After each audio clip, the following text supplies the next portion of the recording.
हाथी वहीं से निकाल दिया। और कबीर साहब लोग गंगा जल पियो है और लड़की के कंधे बहादुर गन्नो कर रहे। अब जो देखे वो ये सौ गाड़ दे कि हम पहले कहा करते वहां एक वैसे ऐसी गंदी औरतें जाती हैं, देखो रे दुल्हा भ्रष्ट हो गया, देखो आज सच्चाई ऊपर आ गई, लोगों देखो सारे काशी के लोग उमड़े पड़े। अब जो परमात्मा के शिष्य थे उनको वो काशी वाले लोग कहने लगे आजो दिखाऊं थारे कारनामे तेरे गुरु जी के। अब देखो देखो यो क्या हो गया, हम कहा करते ना पहले ही।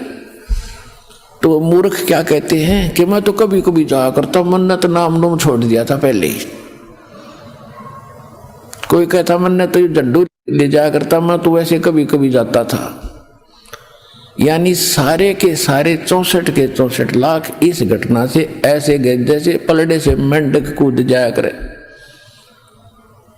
परमात्मा सत्संग में सुनाया करते थे, रे मूर्ख आदमियों, जब तुम्हारे पैर टूट रहे थे तब तो मैं भगवान था, आज मैं मूर्ख हो गया। एक वैसा को साथ बैठा कर अपनी बेटी को ज्ञान सुना रहा हूं, आज भगवान नहीं रहा।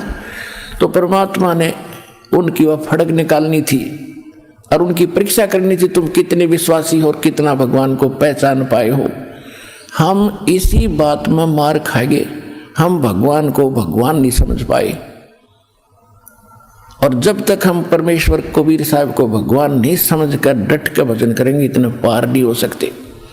लेकिन मालिक दयालु हैं, वो तो दयालु हैं, उनको मालूम था कि ये चार्ज कर दिए जितने चाहिए थे, भक्ति इनकी करवा दी, प्रथम मंत्र का जाप करा दिया। और अब ये खालो धक्के पार तो ये हो नहीं सकते जब ये ऐसा घटना इनके मन में, क्योंकि वो श्रद्धा बनी नहीं। गुरु मानुष कर जानते ते नर कहीं है अंध, ओहे दुखी संसार में फिर अग काल के फंद। जब तक हम गुरु को भगवान के इक्विवेलेंट नहीं मानेंगे तब तक मोक्ष नहीं हो सकता। अब जहां भी देखो सारे हाहाकार मच गई। अब क्या हुआ,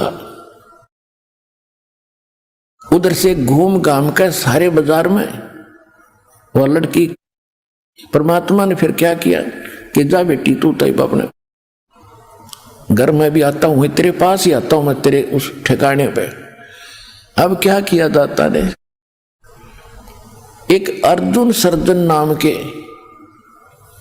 दो शिष्य थे, वो मक्का मदीना गए हुए थे, वो मुसलमान थे, उनके शिष्य हुए थे और कति समर्पित थे परमात्मा पे 100%। वो घर त्याग के, और उनका नाम भी मालिक उन्होंने कहा था हमें ये मुसलमान नाम बदल के ये सिंपल नाम रखो कोई हमारा।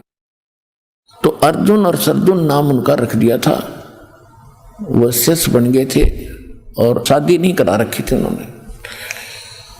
तो जब वो वापस आए तो सभी ने, सब वहां से आग लग रही, सब जगह चर्चा का विषय यही।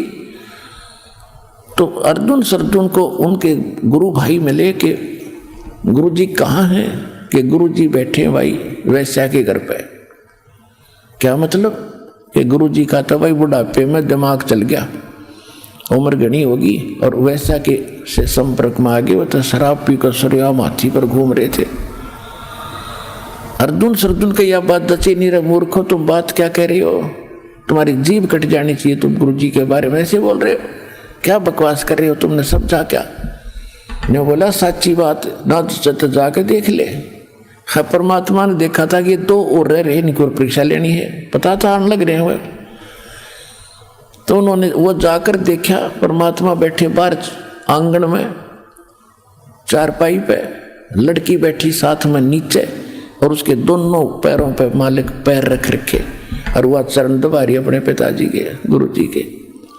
उसके दोनों साथलों पर पैर रखे बैठे, वो पैर दबान लग रही। अपने आत्माओं यही मार खाते हम। अब जैसे दास इस दयानंद था, महर्षि दयानंद, इसके विषय में एक बड़ी कथा सुना करते, बड़ा ब्रह्मचारी था और ज्ञानी था, परम आत्मज्ञानी था। उसकी एक हिस्ट्री देखी, उसमें लिख रखा था कि ये बाबा जी रूप में बैठा था, साधना कर रहा था और एक माई ने आकर इसके चरणा का हाथ लगा के माथा टेक दिया। कहते वो एकदम उठ गया और ऐसे कांप गया सारा और जंगल में चला गया। 3 दिन तक एक मंदिर में, उजाड़ मंदिर में बैठा रहा। जब उसका मन शांत हुआ, इतना और त्यागी बैरागी और इतना औरतों से दूर भागता था।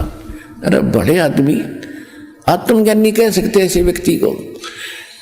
जैसे सांग होया करते, सांग गांव में, और उसमें पहले क्या था, लड़के ही लड़कियों का रोल करते थे।